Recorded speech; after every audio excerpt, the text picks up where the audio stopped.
Good afternoon, everyone. I'm Dr. Kim Newell-Green, and I'll be the moderator for today's virtual Grand Rounds, which is called Updates about the new Communicable Disease Guidance for Schools that's coming up. Just as parents and kids are getting settled into the new school year, the California Department of Public Health is working towards beefing up some of our current guidelines. They're talking with multiple stakeholders, and we're hoping that this will produce an important resource for clinicians, educators, administrators, and parents. Today, we have a whole team of experts. Dr. Sohail Sood, who is a pediatrician leading the creation of these guidelines with a whole bunch of experts, will present the guidelines along with Sherry Cohen, Mark Sawyer, and Kathleen Harriman, and we're so grateful to have you all here today. As usual, we will also have our California State epidemiologist, Erica Pun, who you see here with us, to present updates from her world. Next slide. Oh, here are the disclosures for our speakers. Next slide, please. This is our agenda for today. Next slide, please. I do want to remind you all that this series is accredited for CME credit, but you have to do the survey that's sent to the completion of the webinar to attest your attendance, and then we'll send you your certificates. I also want to acknowledge CDPH as our partner in providing this relevant public health education to the physicians of California. Next slide, please. And now I'll send it over to Dr. Pun. Thanks so much, Erica. Great, thank you so much. And with such an esteemed panel, I will try to be quick, but just give you some of my usual updates on what's happening with respiratory viruses in California. Let's go to the next slide. Let's go to the next one. So I'm going to talk briefly about some overall trends with a focus right now on COVID-19, where we're seeing some of the projections and just a few tidbits and other updates about what we're planning and seeing in California. Next slide. So you hopefully are used to seeing this and see this on our dashboards. We have been seeing some increases in new hospital admissions over the last several weeks, actually. And our test positivity in California has been around the 13 to 14% rate for the last 3 or so weeks. It looks like maybe it's plateauing at that level. It's certainly at a high level as that trend. And we may be seeing some plateauing in the hospitalizations as well. And next slide. You can see also how we look at wastewater surveillance. And as you know, this is not dependent on people getting tested in a healthcare setting or getting those tests reported. And you can see in all parts of the state, we have definitely seen some increases. Again, sort of increasing over the last 3 weeks or so. We're kind of at the high level, the top third level of what we're seeing in our wastewater. And again, over here in the greater Sacramento area, you can see that maybe it's sort of plateauing. It usually takes a week or two with wastewater to see the trends, but again, maybe we're hoping that maybe some signs of improvement there. Next slide. And then also to put, there's a lot of questions out there right now, and what variants are we seeing circulating, and how do they relate to vaccines, et cetera. So you can see, and this is also on our CalCat website that our whole genome sequencing and modeling teams put together. And so we are seeing decreases in one of the main XBB Omicron subvariants and seeing some increases in EG.5 and FL1.5. Both of these are actually also subvariants of Omicron and of XBB lineage. So those are kind of, what we're seeing increase. And then there's been a lot of attention to, next slide, this other variant under monitoring with the World Health Organization, BA.2.86. And why have you been hearing or seeing about this one? And it's because it has over 30 different mutations compared with the sort of ancestral BA.2 variant, which was the dominant Omicron variant we saw last year, actually. So this one that we were starting to see around the world, again, has over 35 different mutations compared with even the XBB strains, which you saw are the predominant things circulating, just a lot of different variations of that in California and the US, and has been dominant through most of this calendar year. These numbers are, of course, already outdated as far as that by the end of August, we had seen over 24 detections around the world, increasing, to more countries. We have had our first wastewater surveillance detection in San Diego, although it was interestingly intermittent. at the repeat testing, it wasn't there, so probably at a very low level. But this is likely the next variant sort of to circulate and potentially be dominant. I think important things to know about this one are, despite the fact that it has as many different changes as from the ancestral Omicron strain, as for example, Delta versus Omicron did, there's no evidence that it's causing more severe illness right now. Existing tests will detect it, existing medications will treat it, and while clinical efficacy isn't known with this new booster, that there are recommendations being made today by the ACIP, there is some evidence that neutralizing antibodies are similar to other prior vaccines. So we will all be monitoring this closely, but thankfully, so far it does not look like it's going to have a different clinical or severity impact. Next slide. And then how does the increase in hospitalizations compare sort of historically to trends, to put this a little bit more in context? So again, you can see the new hospital admissions have certainly been increasing since sort of late July, and compared to other, we were at almost our lowest hospitalizations there at the bottom as far as the new hospital admissions, and increasing, but overall low, less than 500 new admissions there per week. So we're as far as the trends. So we will, not less than 500 per day and over 2,600 per week. This has only been about a 1% increase from last week, whereas the week before was much higher. So again, we may be seeing some signs of plateauing, and in certain regions, we're seeing some signs of plateauing in the hospitalizations. Next slide. One thing I really wanted to call people's attention to, because this really stood out to me after the June ACIP meeting about COVID-19 vaccinations, is that infant hospitalizations are actually, the hospitalization rates for COVID-19 are actually similar to adults aged 65 to 74 years of age. So we talk a lot about high-risk groups being the elderly, those who are immunocompromised with other medical conditions. But, like we see at the extremes of age for some of our other respiratory viruses, certainly RSV and flu, we are also seeing, high hospitalization rates for infants as well. And again, similar to one of our elderly groups. And in that same ACIP slide set, you'll see that I think it's about a fifth of those infants who were hospitalized were ICU. So it's not just, incidental findings of infants testing positive. Next slide.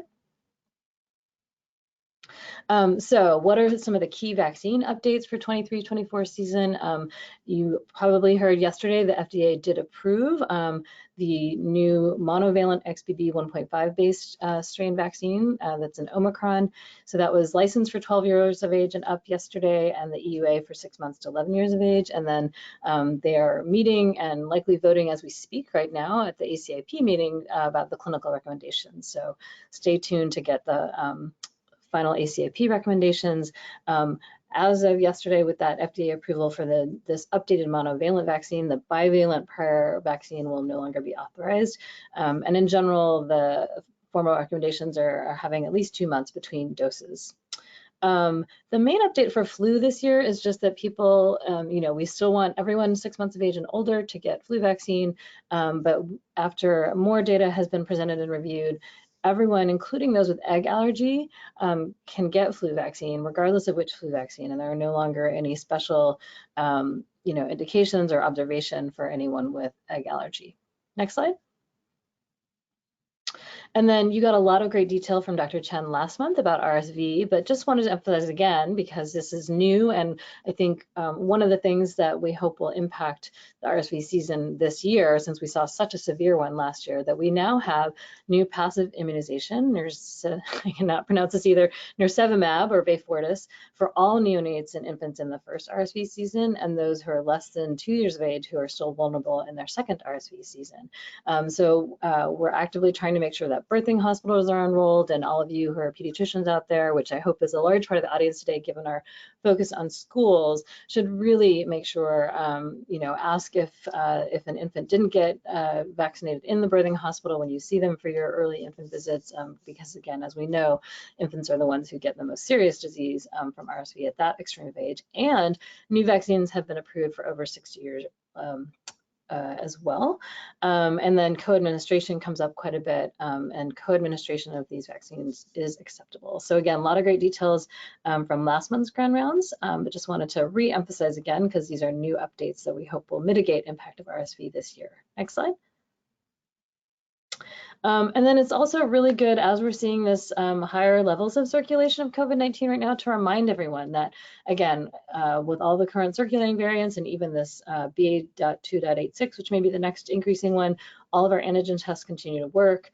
We really want to remind people too, if you're symptomatic, repeat testing again 1 to 2 days later. Many of the over-the-counter tests have extended expirations by the FDA, so you can look online and see how much longer. It's often several months past the expiration date that they're actually still very usable. And then we really, really want to emphasize to clinicians and to the public that treatment is out there. This is a tool we didn't have during the first really large surges, and now we have oral antivirals that are very effective against these circulating variants. It's still free to patients, although they will be commercialized probably by the end of the year, but there's ample supply right now. It's really important, like with flu, to do early treatment to help really decrease chances of serious illness or hospitalization. And it doesn't matter if you've been vaccinated or not, patients should be evaluated for treatment. And while there are some drug interactions, there's some great tools out there and different ways to still look at whether someone can get Paxlovid or molnupiravir. And lots of ways patients can access treatment if they don't have a healthcare provider or can't see their healthcare provider. Next slide. So here's some more resources for that. We actually still do have some state telehealth. So there's a hotline here for doctors to ask about interactions and other questions about COVID test treatment and other treatment resources for healthcare providers, including links to those drug interaction tools that I mentioned.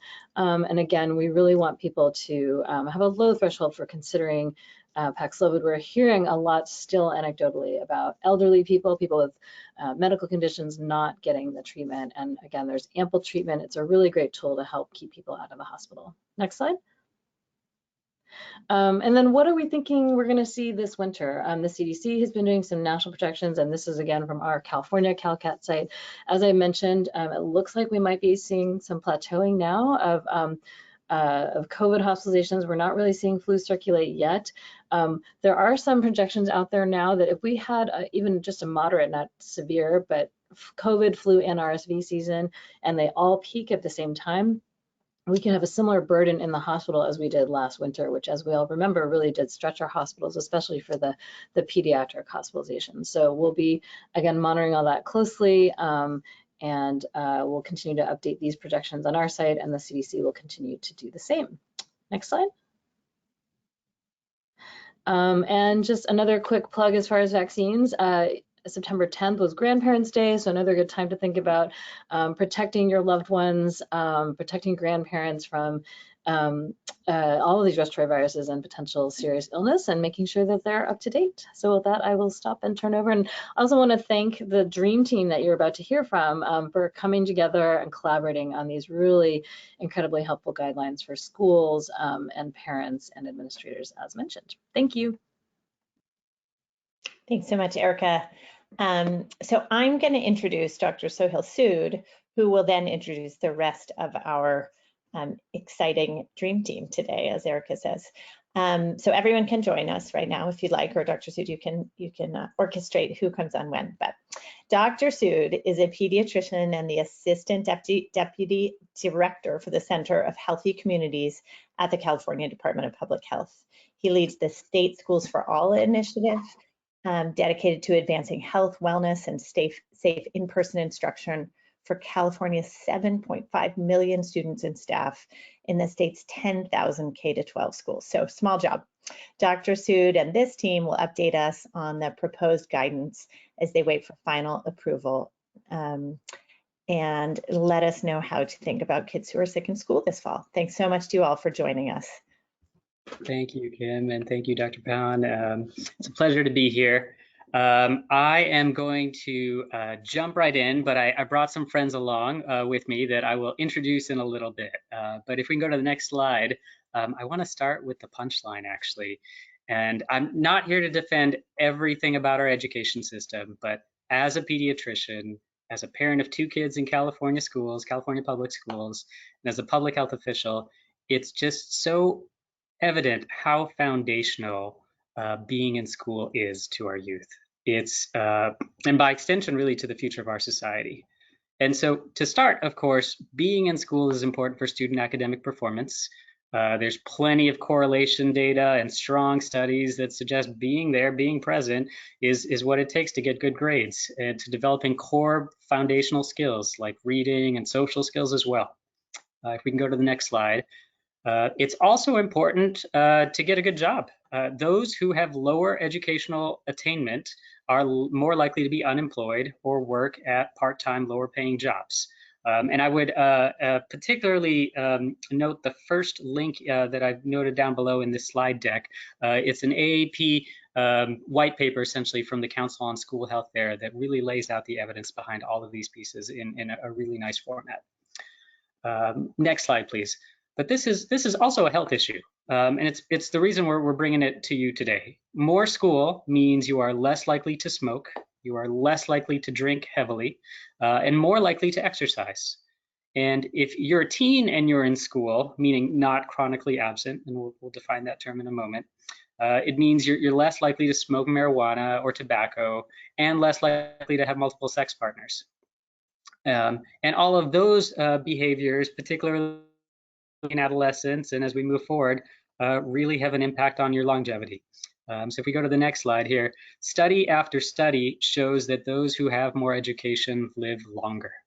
At age 25, you can already predict the future of how long someone is going to live based on the amount of education they have. A sobering thought indeed. Next slide, please. And despite all of these benefits, the problem we're really here to discuss today is that absenteeism is rising at alarming levels. Chronic absenteeism is defined as essentially missing 10% of school days. And the latest numbers we have are in 2021 and the 2022 school year. And 1 out of every 3 children was chronically absent during that year. 30% of kids met that bar. And as you might expect, the student population is not a monolith. Absenteeism was higher, even higher, in Black and Latino students, among foster youth, among youth experiencing homelessness, those who are English language learners, and other categories. Next slide, please. But of course, we have to note that this data was from the 21-22 school year, where a single strand of RNA continued to wreak havoc around the globe. And as Dr. Pan just mentioned, something we're continuing to watch. That was the year of the Delta wave and the Omicron surge. And in total, since the start now, California's lost more than 103,000 souls, including more than 150 children.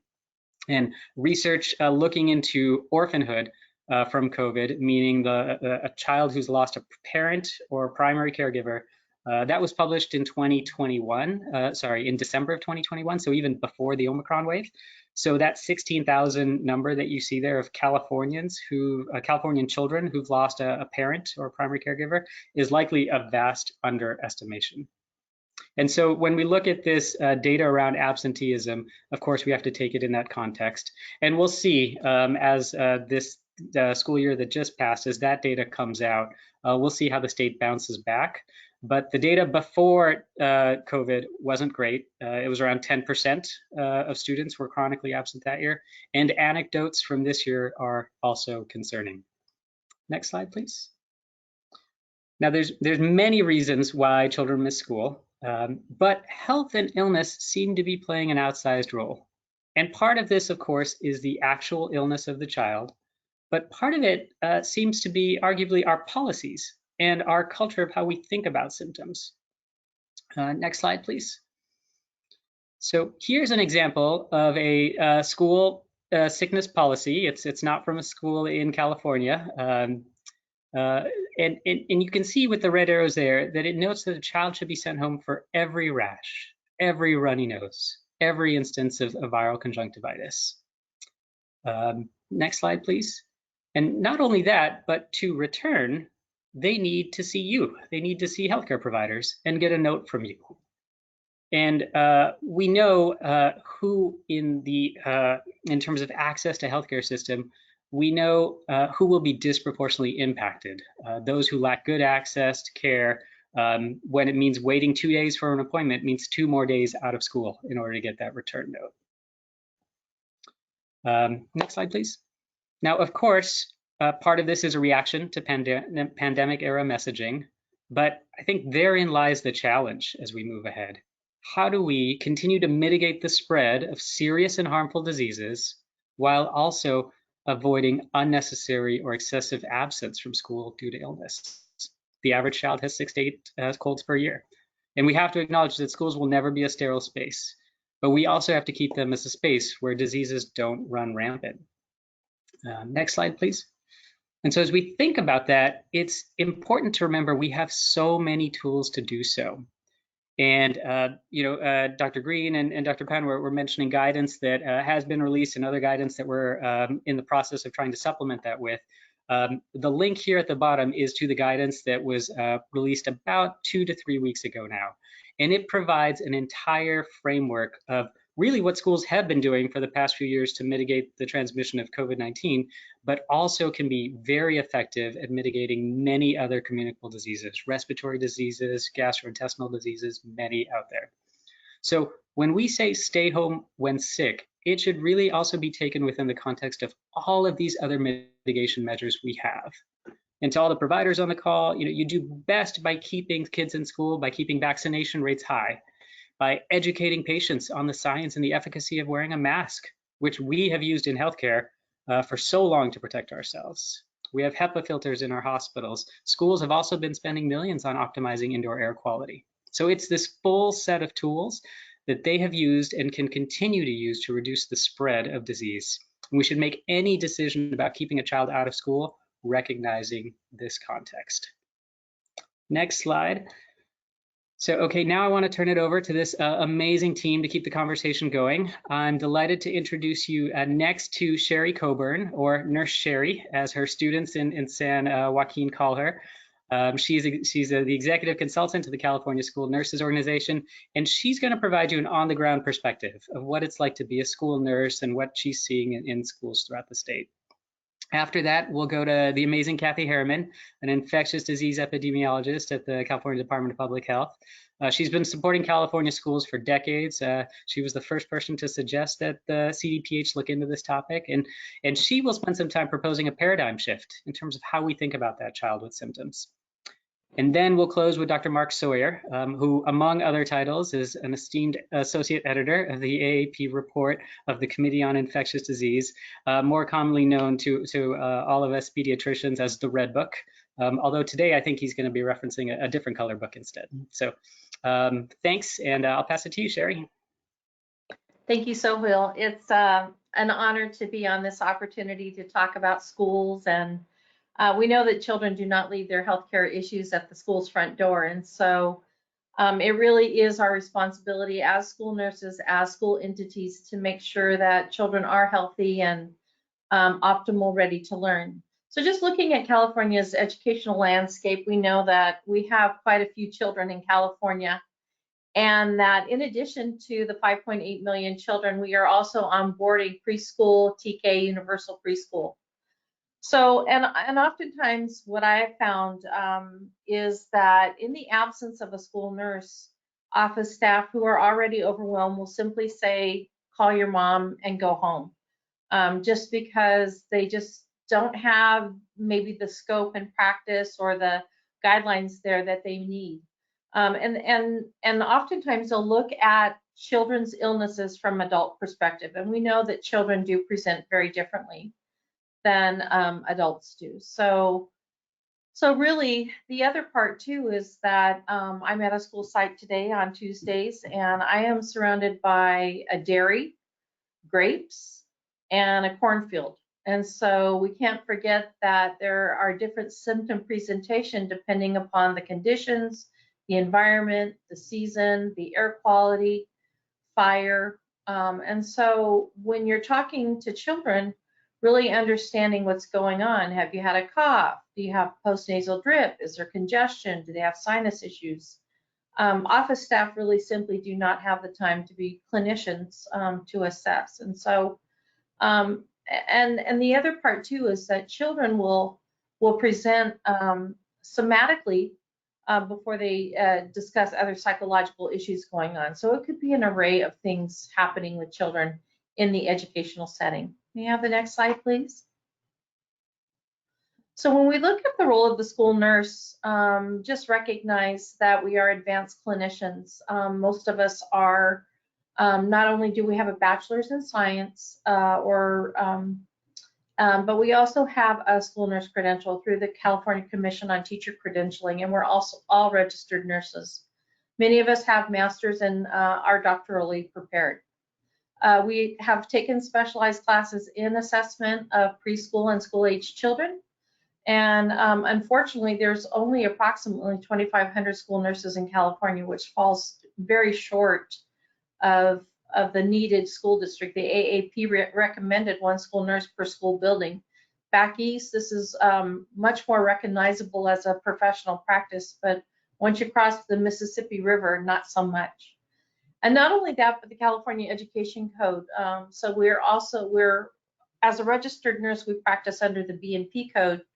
But there's also the California Education Code that we practice under. And one of our primary responsibilities is to counsel parents on health-related attendance problems. Next slide, please. So when you look at the role of the school nurse and linking with parents, it's really to evaluate the health and development and connect with primary care providers. And talking about what is going to be best for children. How can we keep children at school? Because we really do share that commonality. Looking at health findings, implementing health maintenance plans or IEPs, asthma, life-threatening allergies, but then also ongoing seasonal allergies. I had a little girl come in with a bloody nose, menses, there's an array of factors. Referring pupils to community sources, exploring attitudes. Do they imbue the health belief model, culturally relevant practice? And then also helping solve other barriers to accessing healthcare services in the community. Next. So some of the things that the nurses do is really looking at the whole child, doing a thorough assessment, but also recognizing the prevalence of mental health issues. COVID has really had a huge impact on children. And again, they do present somatically with mental health conditions. It's about building school nurse and student relationships in a K-12 setting, conducting home visits, connecting with parents, connection with healthcare providers, case management, referrals, and community resource linkages. I was telling Sohail that I had a mom who had 3 little girls, kindergarten, 3rd grade, and 5th grade. And I asked the mom respectively, how many days do you think your child has missed? This is within the 1st quarter. Her report was 9 days, 10 days, maybe 15 days. The children had actually missed within the 1st quarter of school over nearly 100 days. And she was shocked when I showed her the attendance rates of her kindergartner missing 20, her 3rd grader missing 21, and her 5th grader missing 25 days of school. And so that became a concern. And it was through a home visit that I was able to go out and talk with the mom and meet her where she was at. Next slide, please.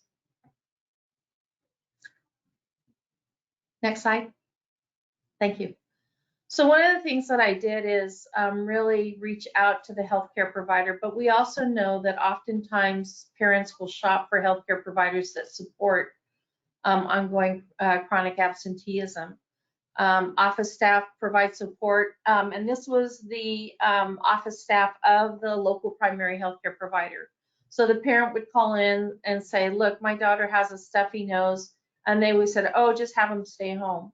Mother would also report that her 5th grader was experiencing growing pains and that she was in too much pain to attend school, or perhaps menses cramping. And I certainly recognize that these are valid areas, but there are also things that you can do medicinally that can help support children or warm baths or what have you. So it was really an outreach on meeting with the healthcare provider, writing a letter, explaining to him what the situation was, showing him the absenteeisms of the child, and he eventually called back and said, yes, wow, I had no idea.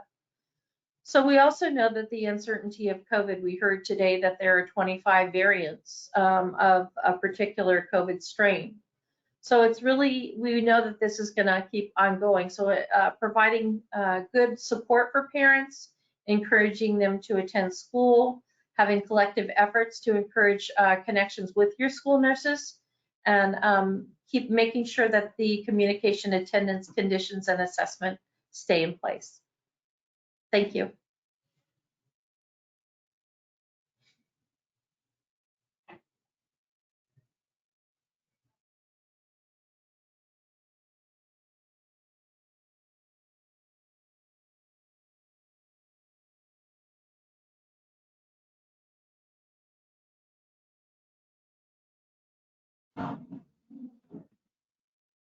Let's see, we're transitioning to another speaker now. Who's up next? Kathy, are you there?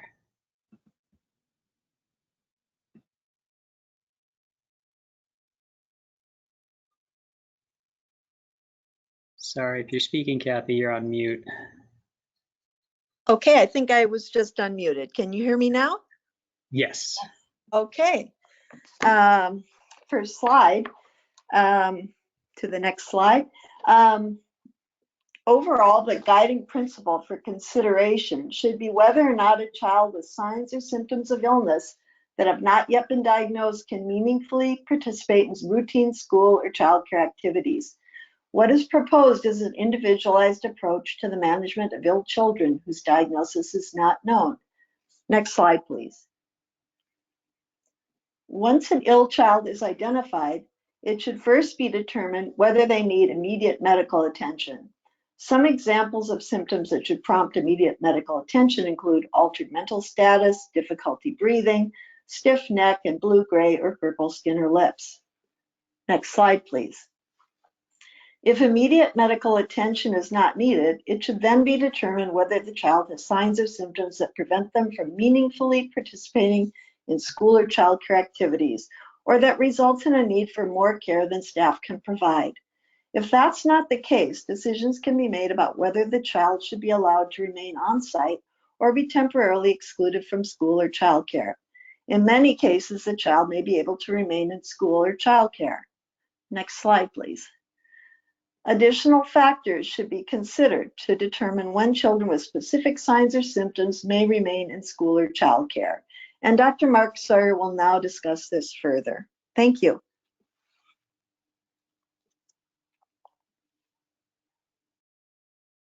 Good afternoon. It's great to join you. I am going to share just a couple of quick thoughts from the infectious disease perspective on how we handle infectious disease in schools, particularly when we don't have a diagnosis and we're just reacting to symptoms. And keep in mind that the goal of infection control, if you will, within schools is to decrease the chance of transmission of serious disease.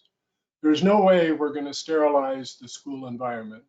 So respiratory viruses in particular are going to continue to spread in schools as they always have been. And in the discussions we've had to date about this, how to approach kids in school, we've relied heavily on this document from the American Academy of Pediatrics. So as Sohail mentioned, although I'm primarily involved with the Red Book, this is often referred to as the Purple Book, titled Managing Infectious Diseases in Childcare and Schools. And it's now in its 6th edition, and we engaged Dr. Tim Shope, who's one of the co-editors of this document, in the discussions. And so the guidelines that we're working through are in large part aligned with this document and the American Academy of Pediatric approach. And again, once you have a specific diagnosis, other factors may dictate isolation from school and other measures, but based on symptoms alone, I think we need to look carefully at how we practice to achieve the goals that Sohail outlined so clearly about the value of being in school and education. And as he also mentioned, schools have lots of measures to mitigate transmission other than just excluding students from school. One of the silver linings of the COVID pandemic is we've learned just how effective things like masks and good hand washing and ventilation are in reducing transmission of all infections. So I think that's a big wake-up call for all of us in terms of going forward and preventing future transmission of infections, not only in schools, but in the rest of our community. Next slide, please. So we do have to keep in mind, and school personnel need to keep in mind, that there are really concerning symptoms that should prompt immediate attention. And these are sort of obvious to people who take care of kids: unusual behavior of any type, difficulty breathing, headache with fever, severe pain, and very rapidly spreading rashes. You know, obviously these things can all represent something very serious, and immediate medical attention is warranted. So we're not talking about these kinds of symptoms. We're talking about minor symptoms, respiratory symptoms, abdominal pain, diarrhea. And I'll just make a few specific comments about those. Next slide.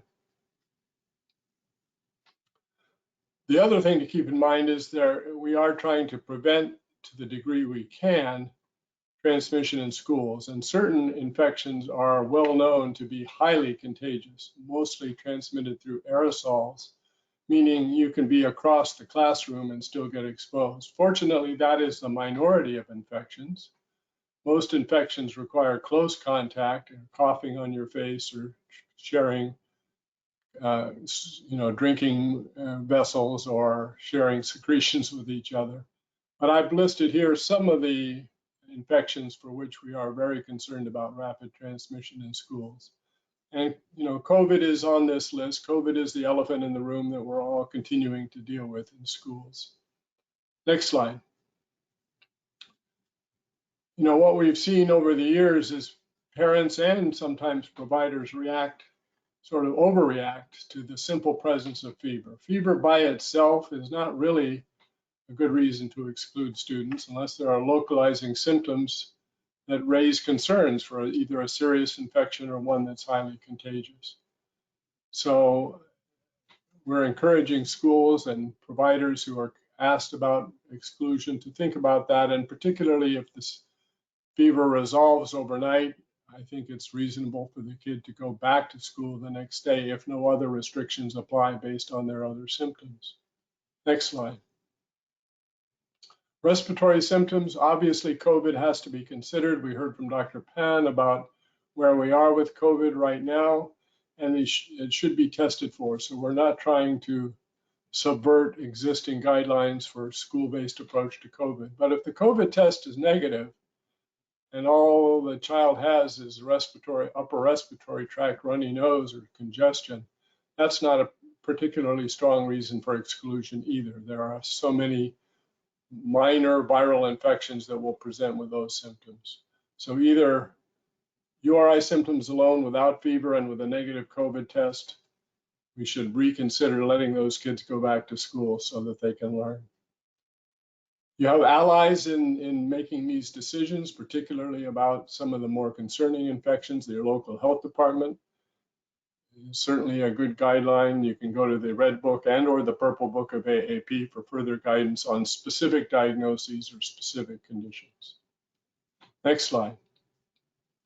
Diarrheal illness is another very common thing that comes up in school. Again, mild diarrhea that can be contained. In other words, not young kids who are in diapers, but older kids who can manage. And if we emphasize hand washing, it's reasonable to let kids with that kind of condition attend school unless they have a specific diagnosis for their diarrheal illness that is concerning. Jaundice is something we do worry about, though, because of the contagiousness and potential severity of hepatitis. Pain with bloody stools, obviously another concern, suggesting maybe hemorrhagic E. coli or Shigella. And I've listed some of the other common infections for which it would probably be worthwhile consulting with your health department about whether children should be excluded or not. But in general, mild diarrhea is not a good reason for exclusion. Next slide. So, this was just a very brief overview of some of the very common symptoms. Decision about school exclusion, as Sohail mentioned at the beginning, is a balancing act between containment of infection and prevention of spread of severe infections, and we're balancing that against interruption of education. As all of us who take care of kids realize, most infections are mild and viral in origin. There's actually very little data that exclusion from school prevents transmission of most infections, and that most kids are probably contagious before they have any symptoms, and the damage is done by the time they do have symptoms. And just remember to use your health department as a resource. And with that, I'm going to turn it back to Sohail to summarize and lead us into our question and answer session. Thank you, Dr. Sawyer. And I'd love to invite all the panelists and Dr. Green and others to feel free to jump back on too. But I think ultimately this is a situation that nearly all of us face every day in our personal lives, with family members. I'm sure all of you get calls, and often in our professional lives as well. And so our call to you is to recognize the importance of being in school on the life course of a child, and to be concerned with this trend of increasing absenteeism. And accordingly, think twice as we're writing excuse notes and extending excuses. I know I'm a pediatric hospitalist, and I'm thinking differently after reviewing this data about how I discharge kids after a bronchiolitis admission. And so, I think in the past I was probably too lenient and said, yes, take the rest of the week off, sit at home and recover if your family's okay with it. But now I'm saying, get back to school when you feel like you can participate, and wear a mask, and think about the other things that we have in our toolkit. So I think we can all collectively maybe take some of the pressure off of the in-school, out-of-school decision by knowing we've got this cadre of tools to be able to mitigate disease transmission. And then finally, just to be in touch with folks like Nurse Sherry out there. There's a lot of folks at your schools who do great work, who think about health and education, and so encourage everyone to make those connections and foster them. So thank you all, and look forward to the conversation. Thank you. Definitely, this is a dream team, and I appreciate all of your comments today. So I understand that you said a new guideline had been put up on the website 2 to 3 weeks ago. It sounds like, if I understand right, there's also some further either evolution of that guideline or development of another guideline. I don't know what you can tell us about before these changes happen, but what can we anticipate going forward in terms of other guidance?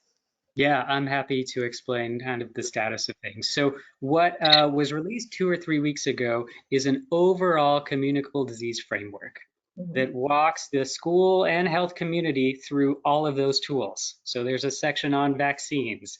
The section on vaccines, for example, talks about the importance, links to a vaccine schedule, but also links to resources that exist out there to conduct school-located vaccine campaigns, or to reach out to your partners in that area. Similarly, the section on testing acknowledges that COVID is a different, it's the first over-the-counter infectious test for an infectious disease that we really have at our hands so ubiquitously in the United States. And so, continues to talk about resources and the importance of testing in that context. It walks through, I think 9 or 10 different mitigation strategies we have. And one of those is about thinking about what to do when a child presents with symptoms. That is what's coming is a supplementary guidance that flushes that out further. It goes through many of the tools that Dr. Sawyer and Kathy Harriman just described about how to think about fever, how to think about diarrhea, how to think about an overall framework to flush out that single line item in the overall framework. Okay, that's super helpful. And it sounds like that guidelines has not been finalized, but I'm gonna bring up a couple of clinical cases that always came up for me in my own practice, my own kids' life, and just see how you can answer what we do recommend in these cases. One of the big bugaboos, and Sohail, this was highlighted on your slide, is conjunctivitis, because I would always get the kids, they would be immediately sent home and have to be treated in order to return. And so all of these pediatricians are giving antibacterial ointment for what is most commonly a viral infection. And so I would say they were, if I thought it was viral, I would write that they were under treatment, which was, waiting it out essentially and send them back. But I don't know that they needed to come see me and or be pulled from school. So, but maybe I'm wrong. So I'm here to be educated. What do we do with a pink eye in school? Yeah, great question. I'm happy to start, and then maybe also loop in Mark and Sherry too, if you'd like to jump in as well. I recall being trained exactly as you mentioned, Kim, that when I was an intern, my attending would say, kids coming in with viral conjunctivitis, except I was told write a prescription for polytrim anyway, just so that they can get back to childcare, just so that they can get back to school. But many of the pathogens that are causing that viral conjunctivitis are the same pathogens causing viral, upper respiratory syndromes. So to have a different approach for one versus the other doesn't make much physiologic sense or pathologic sense. We know that these tend to be milder infections. They self-resolve. Treatment, again, antibacterial treatment won't help for a viral piece. And let's emphasize hand washing. Let's emphasize mask wearing. Recognizing kids are not going to be perfect on all of these pieces, but also acknowledging the current processes of exclusion don't necessarily, change the trajectory to a significant degree. But go ahead, Mark and Sherry as well. Yeah, so the Academy of Pediatrics has updated their guidance on this specific topic, and it's covered in the Purple Book, which I've referenced, and as well as in the Red Book. So conjunctivitis by itself is not a reason for exclusion from schools. You should not need a doctor's note or a prescription in order to attend school. And there are decades of practice patterns that we're going to have to reverse to get people and families comfortable with that idea. But as Sohail pointed out, it doesn't make any sense to do one thing for conjunctivitis and something else for a runny nose. That's really helpful, and thanks for the clarity on that. I agree, Dr. Sawyer, that this is going to probably take a lot of education, because even when I've tried to talk to school nurses and administrators about this, they're very uncomfortable with it. So if we have guidelines in hand, the Purple Book or our forthcoming guidelines, I think that'll make it much more helpful for all of us as parents and providers to sort of advocate within the schools to try to move that culture change forward. The other one that happens often is lice. My understanding, unless it's changed, is that the AAP says do not exclude kids from school, don't send them home. And yet every school my kids have been part of sends them immediately home, and that happened to a lot of my patients too. Comments? I'm interested in Sherry's comment, but you are correct. The AAP has gotten past lice, and although they're gross and that's what freaks everybody out, they're not really a major health concern in schools and not a reason for exclusion. Oops, Sherry, we didn't hear you there.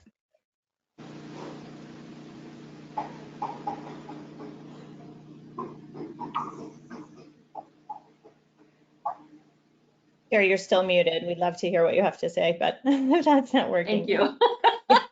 Yeah, we agree. We're not all bugged out about it, but absolutely, lice is no reason to exclude a child. And if there are lice crawling, we wait till the end of the day and try to make home visits and connect with the parents and get them resources that we can. No reason to exclude the child. Yeah, great. And I would also, I would add that it's not just a change to make a change, but there's science that backs these approaches too. The nits themselves, the eggs themselves, they are very close to the root of the hair as opposed to being out there. So the transmission patterns, as we learn more about these diseases, merit different approaches. And plus, lice do not fly, right? So we know that. So, there's no harm in letting children stay in school. That's right. Thank you for emphasizing that. Just that all of these guidelines are based on science and evidence, and it's just moving folks forward who have a different understanding of these sorts of things. Okay, what about coughs? I know that my kids and many kids have a cough after a traditional URI or a bad case even of bronchiolitis that didn't need hospitalization for 2, sometimes 3 weeks. So what's your thought on if kids have these terrible sounding coughs, should they be masking? And should they be masking until the very end of their cough? Or how would you think about counseling a family like that?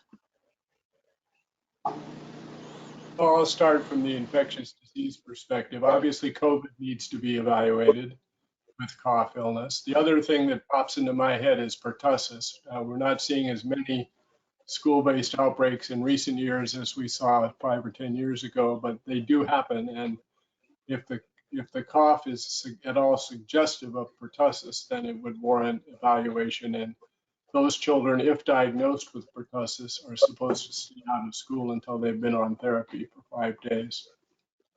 But most coughs are, the same viruses that cause pink eye and runny nose. And so I don't think fundamentally the approach to cough by itself needs to be much different once you've dealt with COVID and anything else that might be really contagious, like pertussis. Great, super helpful. Let's talk about COVID for 1 minute. Several of our participants today were asking if if test kits are going to be available in schools this year, just recognizing that there's less insurance coverage at the state level, and the home test kits are pretty expensive, and we want people to test so that we actually know the answers. So what's the status on that? Yeah, they at least through this calendar year, that is still the case. So I would say, to all the parents and the providers out there, work with your schools, because ultimately it would be, schools and county offices of education and others in that space to obtain the tests from the state or from other resources to be able to access them. So that is one source. Also, we are lucky in California that we did not necessarily change access via insurance reimbursement processes with the end of our state of emergency. And so I think through November or so, there's still access through insurance practices as well. I don't know, Erica, if there's other resources you want to mention, but there are still state-based resources for testing. Yeah, I think those are the main two. And actually, I guess to sort of mention that of these, we do have, especially this fall, as mentioned, millions of tests that we've been offering to schools and school districts, and those are intended for not only the kids but the family and the staff. So absolutely, I think ask your school to ask for it. We have those this winter at least. I think it's a little bit unknown what will happen next year, but certainly this year we have plenty of those. Since you brought up COVID, Yes. I want to take this opportunity to point out we have an underutilized tool to prevent COVID, and that is vaccination. The coverage rates for school-age children are very poor in California. As we're speaking this moment, I'm predicting that the ACIP is voting that all children should now get the updated booster vaccine with the new variant-derived vaccine. And if we could just get that to happen, that would minimize the importance of COVID in the school equation. Yes, thank you for that. People did ask if there's any talk of a vaccine requirement for the COVID vaccines for schools. Anybody want to comment on that?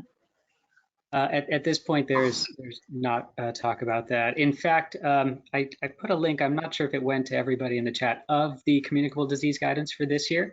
But there is separate, I think there's 4 bullet points under vaccines. There's one that links to the overall recommendations, the ACIP schedule for vaccines.